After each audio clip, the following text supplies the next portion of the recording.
Avec son doux pelage gris et son masque noir sur les yeux, le raton laveur est un mammifère sympathique. Un animal aussi mignon que problématique pour l'homme.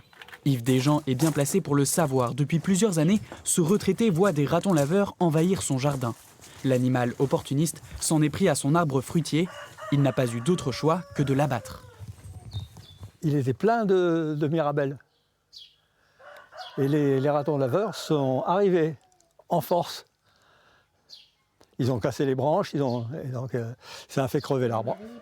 Impuissant, le couple fait appel à des piégeurs professionnels. Résultat, 14 ratons laveurs capturés en 3 semaines. Ils se sentent dépassés par la situation.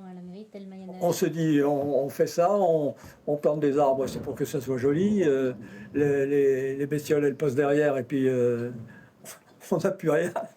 C'est vraiment embêtant, c'est un fléau.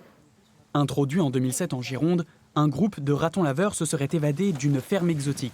Ils seraient aujourd'hui plusieurs milliers dans le département, jusqu'à se retrouver à la frontière du Lot-et-Garonne.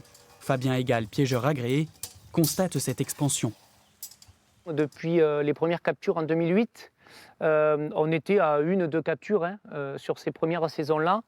Là, pour la dernière saison connue, c'est-à-dire 2023-2024, on est à un peu plus de 200 individus capturés. Et les ratons laveurs arrivent encore à s'échapper, malgré cet anti-retour.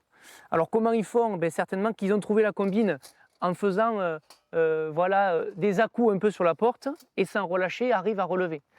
Mais on voit quand même l'intelligence par rapport à ce système-là. Friand d'espèces aquatiques, le raton laveur pourrait menacer cet écosystème, mais sans prédateurs sur le territoire, difficile de ralentir sa propagation.